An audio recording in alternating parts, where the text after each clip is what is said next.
한스 로코마크 교수라는 사람이 네덜란드 자유대학의 교수입니다. 그는 예술은 변명을 요구하지 않는다라는 책을 썼어요. 책이 제목이 그럴듯하죠. 1800년대 일본을 대표하는 작가 후쿠사이에 얽힌 일화가 이 책에 나옵니다. 어느 날 이 후쿠사이에게 한 친구가 찾아와서 수탉을 그려달라고 부탁을 합니다. 후쿠사이는 일주일 뒤에 다시 오라라고 말합니다.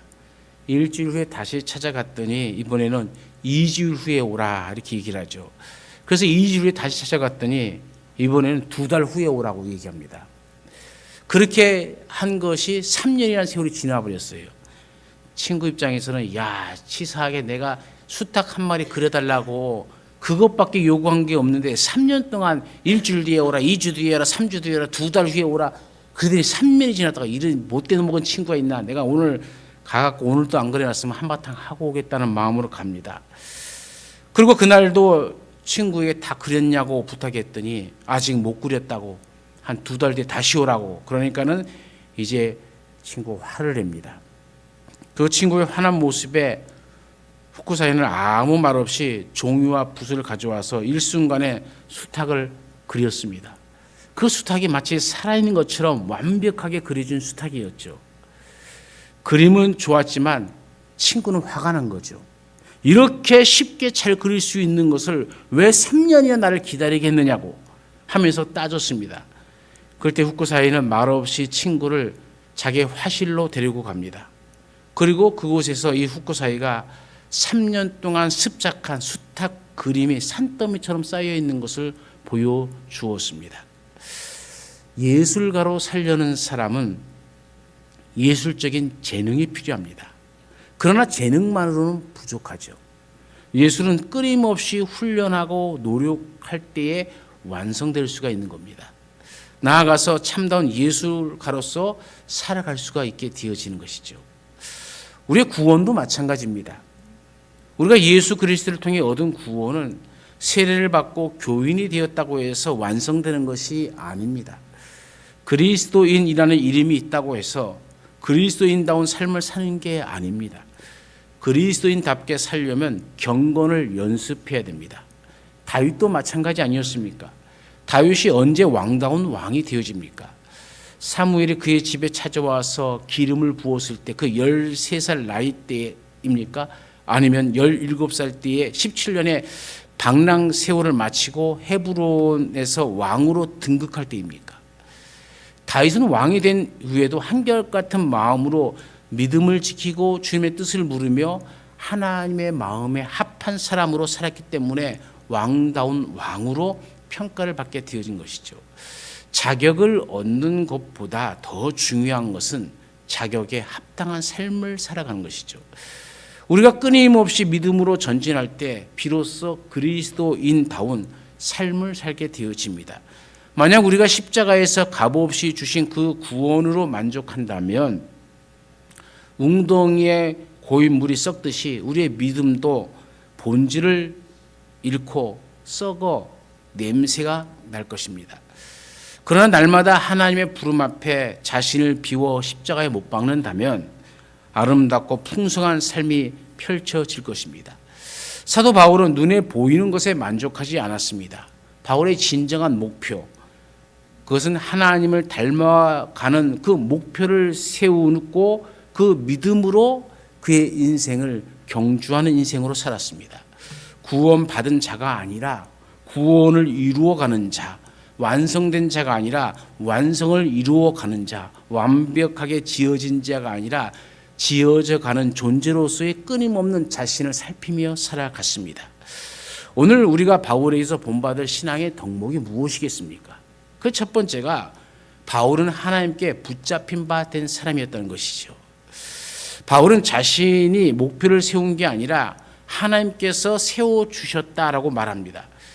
그리스도의 사람이 되려면 그리스도의 부름이 있어야 됩니다. 예수님께서도 제자들에게 너희가 나를 택한 것이 아니요 내가 너희를 택하여 세웠다라고 말씀하고 있습니다. 예수님께서 선택하실 때 주님의 꿈이 내게 주어집니다. 예수님은 모든 사람을 향한 꿈이 있습니다. 주님은 자신이 사랑하는 모든 이에게 그 꿈을 말씀하십니다. 여기서 중요한 사실 하나는 붙잡힌 바 된다라는 것이죠. 하나님이 우리를 붙잡지 않으면 우리가 하나님의 일을 할 수가 없습니다. 하나님께 붙잡힐 때에 인간의 일을 벗고 하나님의 일을 할 수가 있는 것이죠. 여러분, 야곱을 보십시오. 그에게는 하나님의 약속이 있었습니다. 그럼에도 불구하고 야곱은 어떤 삶을 살았습니까? 팥죽 한 그릇을 팔아 장자권을 얻었고 아버지를 속여서 축복권까지 가로챘습니다. 심지어 삼촌까지 속여서 재물까지 가로챘죠. 장자권, 축복권, 미인, 또 재물권까지 다 얻었지만은 야곱은 여전히 인간적인 일에만 몰두했습니다. 그런 야곱이 약복 강가에서 하나님께 붙잡힐 때에 비로소 거듭나게 되어집니다. 그리고 눈에 보이는 것을 추구하는 것이 아니라 보이지 않는 하나님의 나라 일을 준비합니다. 마침내 야곱이 변해 이스라엘이 되어지고 이스라엘에게서 12지파가 나옵니다. 이집트 왕 모세를 보십시오. 왕자 이 모세는 40세 때 인생이 최고 절정에 도달해 있었죠. 그러나 자기 의와 혈기를 믿고 나아갈 때에 아무런 일도 감당치 못하고 살인자가 되었고 도망자 신세가 되었습니다. 그런 모세가 80세에 미디안 광야에서 하나님께 붙잡힌 바 되어졌을 때에 그의 인생이 바뀌어집니다. 하나님의 부름에 순종해 민족의 역사를 바꾸는 위대한 일을 감당하게 되어집니다. 믿음의 사람에게는 하나님께 붙잡힌 그 사건이 있어야 합니다. 약복 강가의 사건, 미디안 광야의 사건이 있어야 하고 다메섹 도상의 사건이 있어야 합니다. 여러분은 어떤 사람입니까? 여러분이 하나님을 붙잡고 있습니까? 아니면 하나님이 여러분을 붙잡고 있습니까? 여러분이 주신 직분은 여러분이 세운 겁니까? 하나님이 주셨다고 믿고 있습니까? 하나님을 붙잡고 있는 사람은 불행할 수 있습니다. 그러나 하나님께 붙잡힌 바 된 사람은 행복합니다.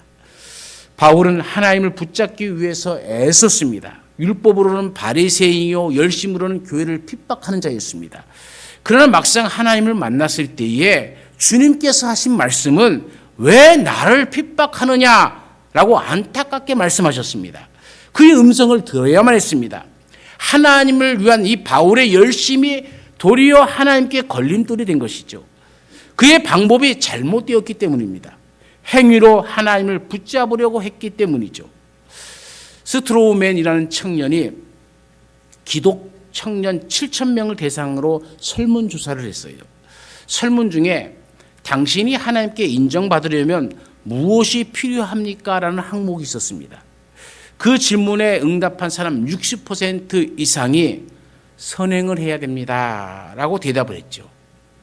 또 당신이 어떻게 살아야 하나님께서 만족스러워 하실까요? 라는 항목이 있었습니다. 이 질문에 응답자 70% 이상이 최선을 다해야 한다라고 대답을 했습니다.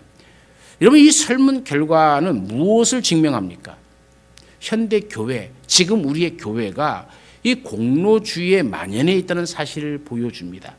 하나님께서는 이런 공로주의를 배격합니다. 오늘 본문 12절의 말씀을 잊지 않기를 바랍니다. 내가 이미 얻었다 함도 아니요 온전히 이루었다 함도 아니라 오직 내가 그리스도 예수께 잡힌 바 된 그것을 잡으려고 쫓아가노라. 우리 모두 바울처럼 하나님께 붙잡힌 바 되어서 하나님의 일을 이루어가는 하나님의 자녀들이 되시기를 간절히 축원합니다. 두 번째로 바울은 하나님이 인정하는 사람이었습니다. 하나님은 어떤 사람을 인정할까요? 첫 번째로 자신이 죄인인 줄 아는 사람을 인정합니다. 아무리 선한 일을 많이 해도 자신을 드러내지 않는 사람, 아무리 경건해도 다른 사람을 비판하지 않는 사람, 자기 몸을 불사르기까지 헌신해도 육체를 자랑하지 않는 그런 사람들을 하나님께서 인정하시죠. 또 두 번째로는 하나님이 기뻐하시는 그곳에 있으면 됩니다. 고통당하는 사람에게 가서 고통을 덜어주고 억울한 사람의 편이 되어 돕고 오른뺨을 때리면 왼뺨을 대고 오리를 가자면 십리를 동행하는 그 자리에 내 발이 있으면, 내 삶이 있으면 하나님께서 그런 사람을 인정해 주십니다. 노노에서 자공이 공자에게 온 동네 사람이 어떤 사람을 훌륭하다고 말하면 그 사람은 훌륭합니까? 라고 묻죠. 그때 공자가 아니다라고 대답합니다. 그러자 자공이 그러면 나쁜 사람들이 그 사람에게 나쁘다고 말하면 그 사람이 나쁜 사람입니까? 라고 거듭 물었습니다. 공자는 아니다라고 말합니다. 그러면서 훌륭한 사람이 그 사람을 훌륭하다고 평가하면 그는 훌륭한 사람이고, 나쁜 사람들이 저 사람은 나쁜 사람이다고 하면은 그 사람은 좋은 사람이다라고 얘기해 줍니다. 결국 누가 인정하는지가 중요하다는 것이죠. 많은 사람이 옳게 평가한다고 그 사람이 옳은 것은 아닙니다. 하나님께서 인정하시는 바로 그 사람이 옳은 사람이죠. 여러분, 우리가 하나님을 붙잡을 수 있습니까? 여러분, 하나님은 물이십니다. 하나님은 바람이시고 하나님은 불이십니다. 이런 하나님을 우리가 붙잡을 수 없지만은 불이신 하나님은 여러분을 살을 수가 있습니다. 물이신 하나님이 여러분을 충만하게 임할 수가 있습니다. 바람이신 하나님이 여러분을 사로잡아 하늘 3층천까지 올릴 수 있습니다. 그럼 우리가 어떻게 이 물이신 하나님, 불이신 하나님, 바람이신 하나님을 붙잡을 수 있겠습니까? 하나님을 깊이 묵상하십시오. 묵상은 단순한 명상이 아닙니다. 시편 1편에 보면 이렇게 얘기하죠. 복 있는 사람은 악인의 꾀를 쫓지 아니하고 죄인의 길에 서지 아니하고 오만한 자의 자리에 앉지 아니하고 오직 여호와의 율법을 즐거워하여 그 율법을 주야로 묵상하는 자로다. 하나님이 주신 말씀을 듣고 읽고 이해하는 데서 그치지 않고 자기의 삶에 반복해서 적용하는 것입니다. 말씀을 듣고 읽고 이해하는 데서 그치면 우리는 율법학자나 바리새인처럼 될 수가 있습니다. 그러나 우리가 말씀을 삶에 반복하면서 적용할 때에 진정한 그리스도인이 될 수 있는 것이죠. 군인 중에도 특공대원들이 있습니다. 이런 똑같은 동작을 끊임없이 반복 훈련합니다. 지능이 부족하거나 재능이 없어서가 아닙니다.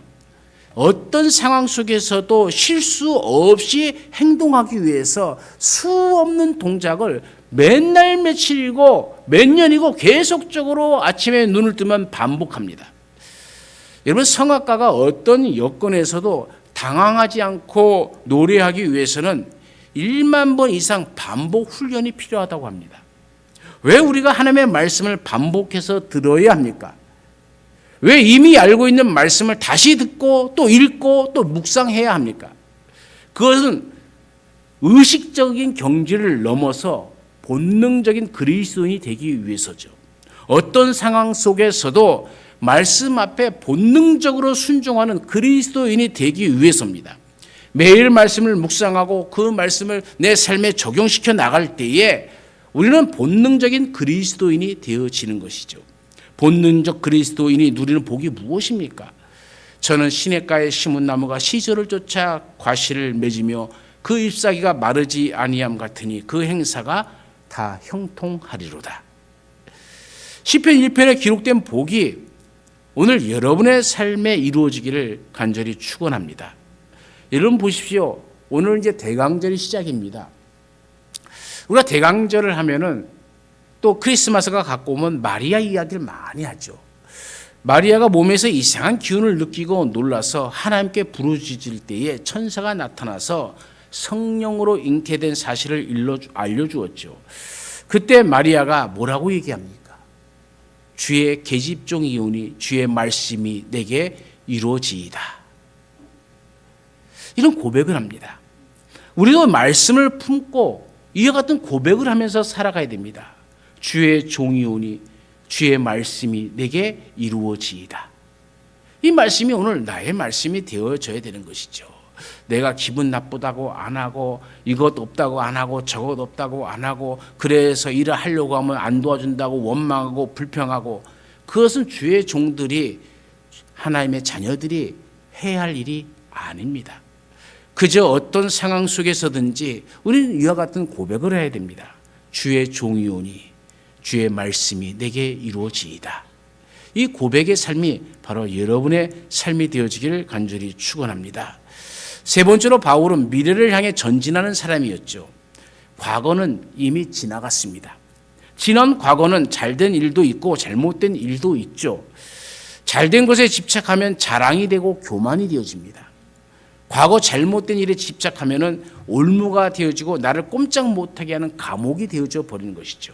그래서 우리가 두 번째로 우리에게 있어서 중요한 것은 과거가 아니라 현재와 미래라는 사실을 인식하며 살아가야 된다는 것이죠. 과거에 집착하는 자는 신앙의 경주를 제대로 할 수 없습니다. 앞만 보고 달려가야 할 사람이 자꾸 뒤를 본다면 어떻게 경주를 할 수 있겠습니까? 출애굽 후에 이스라엘 사람들이 잘못 중 하나가 무엇입니까? 시시때때로 과거 애굽 생활에 집착하며 불평하는 겁니다. 애굽에서는 이랬는데, 애굽에서는 저랬는데, 애굽에서는 부추도 먹었는데, 애굽에서는 고기도 먹었는데 하면서 맨날 원망하는 모습. 그 모습이 결국 그들을 가나안 땅에 들어가지 못하게 만들지 않았습니까? 뒤를 돌아보는 롯의 아내를 보십시오. 우리 주님을 위해 사는데 필요 없는 이 과거들은 깨끗이 청산해야 됩니다. 표대를 향하여 전진하는데 방해가 되는 걸림돌은 다 잊어버려야 됩니다. 바울도 과거 예수 믿는 사람을 잡아 죽이는데 가담한 사람 아닙니까? 그것에 집착했다면 그의 인생은 하늘 창고에 상급이 쌓이지 않는 인생으로 마감했을지 모릅니다. 어쩌면 우울증에 걸려서 어쩌면 죄의식에서 벗어나지 못하고 그렇게 죽어버렸을지 모릅니다. 맛있는 과일은요, 햇빛만 쨍쨍 뗀다고 맛있는 과일이 되어지는 것이 아닙니다. 빛과 어둠과 따뜻함과 차가운 기운이 있어야 과일이 맛있어지는 겁니다. 조화가 되어져야 되는 것이죠. 몇 번 실패했다고 실패한 과거에 집착하여 의지를 꺾지 말고 믿음으로 전진해야 되는 것이죠. 예수님이 이렇게 말씀하십니다. 손에 쟁기를 잡고 뒤를 돌아보는 자는 하나님의 나라에 합당치 아니하다. 손에 쟁기를 잡고 일하러 가는 사람이 자꾸 뒤를 돌아보면서 잘 있나, 내 아내는 잘 있나, 자식들은 잘 있나 본다면 언제 밭에 가서 언제 일을 할 수가 있겠습니까? 예수님 안에서 우리의 참된 미래, 참된 가치, 참된 존재를 발견할 때에 빛 앞에서 어둠이 물러가듯 과거는 사라져가는 겁니다. 과거는 마약과도 같은 거예요. 때로는 달콤하고 때로는 씁쓸하지만 되씹을수록 유익이 없습니다. 과거에 붙잡힐수록 사람들은 병이 듭니다. 과거를 잊으십시오. 여러분의 잘한 과거도 잊으시고 잘못한 과거도 다 잊으십시오. 내가 교회를 해서 무엇을 얼마큼 했다도 잊어버리시고 하지 못한 것도 잊어버리십시오. 그리고 오늘 현재, 그리고 우리가 미래를 향해서 내가 주를 위해서 무엇을 할 것인가를, 그걸 전진하는 믿음을 가지시기를 간절히 축원합니다. 그래서 미래는 세 번째로 도전하는 사람의 것이죠. 미래는 믿음을 갖고 도전하는 사람이 열기도 하고 닫기도 하는 것입니다. 남유다 히스기야 왕을 여러분 기억하십니까? 그는 예루살렘 성전에서 예배하고 성전을 수리하고 이방의 산당들을 없앴습니다. 아수르가 공격할 때 그는 하나님을 의지하며 기도했습니다. 자기의 죽음, 그 닫힌 미래 앞에서도 하나님께 간절히 기도해서 15년의 생명을 연장받았습니다. 그런데 말년에는 미래가 닫히는 상황에도 기도하지 않습니다. 당대의 제국이었던 바벨론 왕이 히스기야에게 사신을 보내서 화친을 제의하자 히스기야의 왕의 마음이 높아졌습니다. 교만해졌습니다. 너무 자고한 나머지 보이지 말아야 할 모든 창고들을, 성전의 모든 기병들을 다 보여주고 자랑하면서 떠듭니다. 하나님께서는 마음이 높아진 히스기야를 징계하십니다. 이때 히스기야는 사형 선고를 당했던 나를 기억하고 닫힌 미리 앞에서 하나님, 내가 잘못했습니다 하고 회개해야, 기도해야 마땅했습니다. 그런데 오히려 뭐라고 얘기합니까? 당신의 이른바 여호와의 말씀이 좋소이다. 또 가로되 나의 생전에는 평안과 견고함이 있으리이다. 이게 무슨 말입니까? 자기들의 아들들이 환관으로 잡혀가든 이스라엘 민족이 멸망하든 오늘 나만 잘 살면, 내 때만 안전하면 모든 것이 상관없다는 책임 없는 말을 하는 것이죠. 일국의 왕이 하나님을 떠나고 미래를 바라보지 못하니까는 이렇게 자기 안에서 만족하다가 결국 이스라엘이 멸망하고 말지 않습니까? 히스기야가 이렇게 된 것은 자신이 얻은 부와 명예와 평안함에 안주했기 때문입니다. 반면에 다윗은 어떻습니까? 그는 하나님 앞에 순종함으로 참된 왕이 되었습니다. 노년의 때에 다윗은 하나님 앞에 소원을 아냅니다. 하나님, 제게 있는 모든 것으로 성전을 짓기를 원합니다. 이때 하나님께서는 다윗아, 너는 성전을 지을 인물이 못 된다. 내 손에는 피가 많이 묻어있기 때문이다. 이때 다윗이 화를 내며 따질 수도 있겠죠. 아니, 어쩌면 하나님 무슨 말입니까? 그냥 내 돈으로 내가 하지, 내 멋대로 하면 되지 하면서 억지를 부르면서 행할 수도 있습니다. 자기 소원이 하나님 앞에 상달되지 않고 이루어지는 일이 막혔음에도 불구하고 다윗은 하나님 앞에 계속 머뭅니다. 그때 하나님께서 그래 다윗아, 너는 안 되지만 내 아들 솔로몬을 통해서 그 성전을 받겠다라고 말씀하십니다. 이제 다윗이 아닌 솔로몬의 일이 되어집니다. 그래서 다윗은 자신의 가진 모든 권세와 능력과 지위로 아들의 미래를 준비합니다. 이것은 다윗과 히스기야 왕의 차이이죠. 여러분은 어디까지 보고 있습니까? 우리의 현실에 만족하며 자신이 얻은 선에서, 자신이 얻은 복에서 안주하려고 적당히 테두리를 만들어 가고 있지는 않습니까? 바울은 얘기합니다. 과거를 잊으십시오. 과거를 붙잡지 마십시오. 그렇다고 현실에 안주하지도 마십시오. 하나님께서 위에서 부르신 그 부르심의 상을 위해서 전진합시다 라고 하는 것이 오늘의 본문의 이야기입니다. 여기서 온전한 자는 완전한 사람이 아닌 원리를 붙잡은 사람을 말합니다. 온전한 자, 원리를 붙잡은 사람은 표대를 향하여 나아갑니다. 우리 삶이 조금 잘못되어졌다고 걱정하지 마십시오. 궤도 수정을 하면 됩니다. 예수 그리스도께서 여러분을 붙잡으셨다면 여러분에게는 예수님의 꿈이 있는 줄로 믿습니다.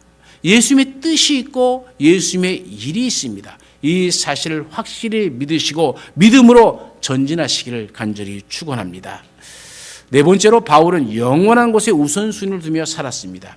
표대를 향하여 그리스도 예수 안에서 하나님이 위에서 부르신 부름의 상을 위하여 달려가노라.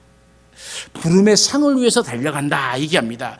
천국을 구경한 사도 바울은 천국에 상급이 있다는 사실을 분명히 알았습니다. 그 상급을 바라보고 일어나 달려가는 겁니다. 차원이 다른 삶을 살아가는 것이죠.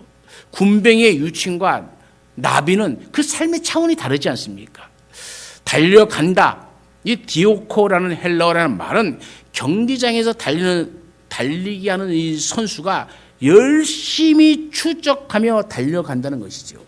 왜 그렇습니까? 하나님이 위해서 부르신 부름에 상이 있기 때문에 그래요. 우리는 우리 인생의 표대이신 그리스도를 분명히 바라보고 살아가야 합니다. 천국 상급을 기대하며 산 바울은 어떻게 일어나 달려갑니까? 표대를 향하여 일어나 달려가는 겁니다. 궁극적으로 그 표대는 예수 그리스도입니다. 그리스도시죠. 믿음의 주여 또 온전케 하신 예수를 바라보자. 그는 그 앞에 있는 기쁨을 위하여 십자가를 참으사 부끄러움을 개의치 아니하시더니 하나님 보좌 우편에 앉으셨느니라. 예수님이 바로 하늘의 상금 하나님을 바라보면서 자기 앞에 있는 그 십자가의 부끄러움을 개의치 아니하시고 끝까지 달려감으로 하나님 보좌 우편에 앉으신 것처럼 사도 바울도 이와 같이 예수를 바라보며 부름의 상을 위해서 그 영원한 것을 위해서 내 삶의 인생에 나타난 이런 것들을 배설물로 여기며 달려가는 겁니다. 빌립보서 3장 8절의 말씀은 그리스도를 아는 것을 가장 고상한 지식이라 생각했습니다. 그래서 모든 것을 배설물로 여길 수 있었습니다.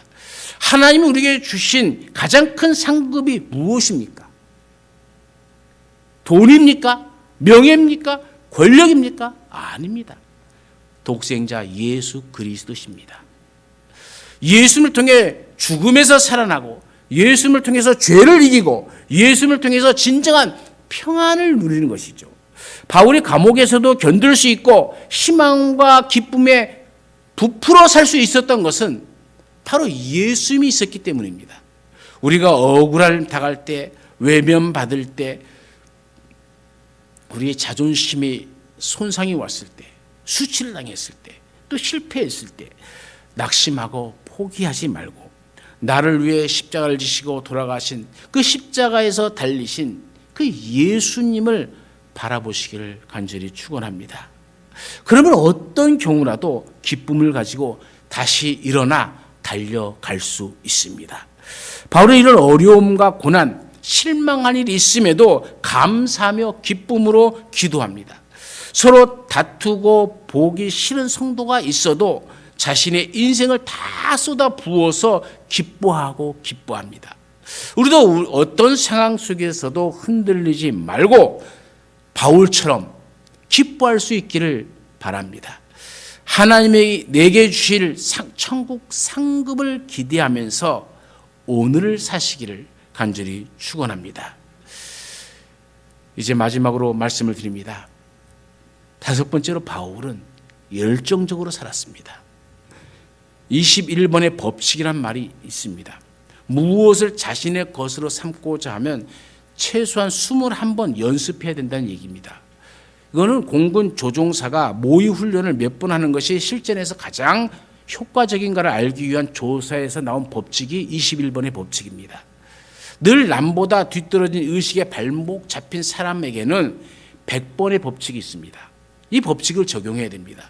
아무리 안 돼도 아무리 못해도 100번 반복하면 되게 된다는 겁니다.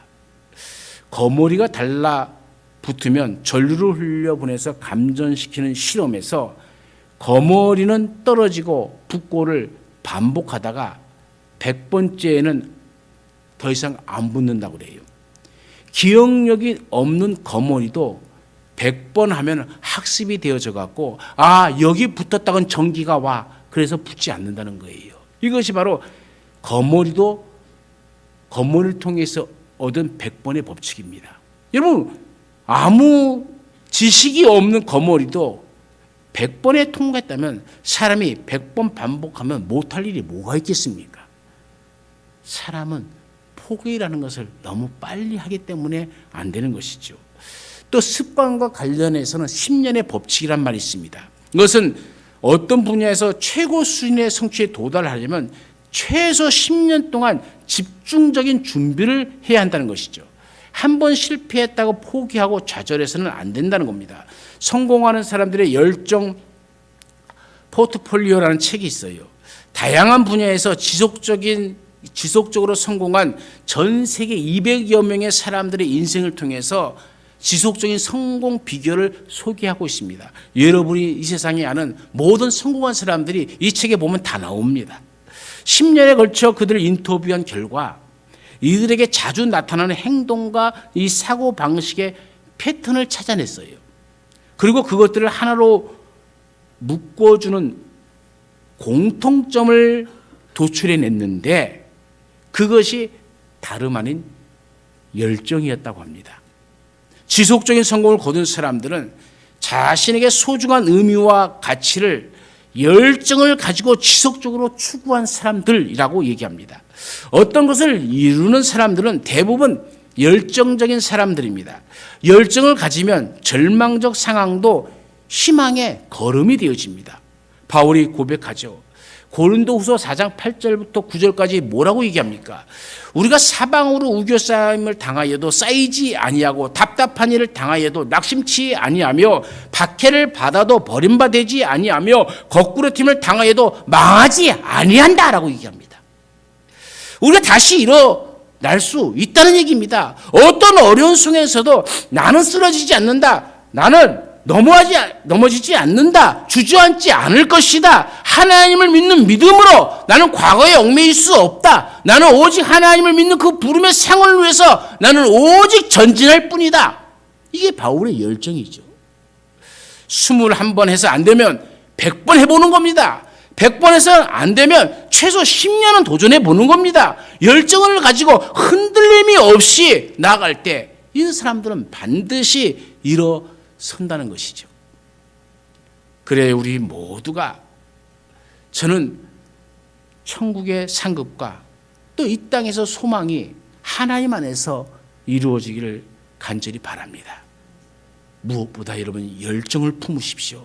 하나님에 대한 열정을 품으십시오. 자기 자신의 일에 대한 열정을 품고 행하십시오. 그래서 그 일을 통해서 주시는 하나님의 놀라운 복이 여러분 삶 가운데 있기를 간절히 축원합니다. 잠시 통성으로 기도하겠습니다. 우리 신앙생활을 다시 한번 뒤돌아봅니다. 우리는 신앙생활하면서 습관적으로 했던 말들이 내가 하는 나 중심의 신앙생활이었습니다. 내가 하나님을 믿는다. 내가 하나님을 붙잡고 있다는 생각 속에서 이제는 하나님이여 나를 붙잡아 주소서 기도할 수 있는 내가 하나님 앞에 붙잡힌 바 된 존재로 살아가기 위해서 간구하시고 이제 사람의 눈치를 살피는 존재가 아니라 하나님의 눈치를 살필 줄 아는 하나님께 인정받는 삶이 되기 위해서 과거에 머물러 있는 신앙을 회개하고 하나님이 내게 주실 미래를 향해 전진하는 사람이 되기 위해서 기도하시고 세상 것에 우선순위를 두고 살았던 내 삶을 뒤돌아 잘못된 것을 회개하고 이제 영원한 곳에 우선순위를 두며 살기를 다짐하면서 소극적으로 회피하면서 이건 못한다 저건 못한다 세상 일은 바쁘게 행하면서 하나님의 일은 항상 미루어뒀던 우리의 삶을 회개하면서 하나님 이제 하나님의 일을 먼저 더 열정적으로 행하겠습니다라는 마음으로 다같이 통성으로 기도합니다. 거룩하신 하나님 아버지 오늘도 우리와 함께 하심을 감사함을 드립니다. 우리가 하나님 앞에서 살아가는 그 모든 하루하루의 날들이 아버지 주님께서 주신 소중한 날임을 다시 한번 깨닫습니다. 오늘이나 이 날은 다시는 돌아오지 않는 기회의 날입니다. 오늘 기회는 우리가 붙잡아야 그 기회를 통해서 미래가 열려집니다. 오늘 기회를 붙잡지 못하면 내일도 똑같은 일이 반복되어지고 똑같은 일이 또 우리의 미래에 반복되어집니다. 하나님 오늘 말씀을 통해서 바울을 통해서 또 우리의 삶을 통해서 이와 같이 하나님 앞에 다시 한번 서기를 간절히 원하는 것이 우리 하나님의 마음입니다. 이제 우리가 내 힘으로 하려고 하지 말고 하나님 앞에 붙잡힌 바 되어서 하나님의 은혜 속에 살아가고 아버지 오직 하나님의 인정함을 받기 위해서 내 삶을 평가해 주시는 분은 세상 사람이 아니라 하나님임을 깨닫고 아버지 오늘도 열정적으로 이 삶을 살게 하여 주옵소서. 우리가 과거에 머물러서 내가 예전에 어떻게 했고 예전에 무엇을 했고가 아니라 이제는 하나님 내가 오늘 하나님 앞에 무엇을 하리까 아버지 미래에 내가 하나님을 위해서 어떻게 더 큰 도전을 하오리까는 기도로서 아버지 우리가 믿음의 전진을 하는 백성들이 되게 하여 주옵소서. 세상 것에 우선순위를 두면서 세상 것에는 그렇게 바쁘게 살고 시간 없이 한다고 하면서 하나님이 주신 그 은혜를 까먹어버리고 이제는 살만 하니까 이제 먹을만 하니까 아버지 이제는 누릴만 하니까는 세상 것 누리려다가 하나님을 놓치는 하나님의 일에 대한 열정을 버려버리고 우선순위를 잃어버린 우리의 삶을 아버지 회개하오니 아버지 이제 우리가 돌이켜 하나님 앞에 아버지 하나님을 최우선순위로 두며 하나님의 은총 속에서 열정적으로 우리의 삶을 살아가는 백성들이 되게 하옵소서.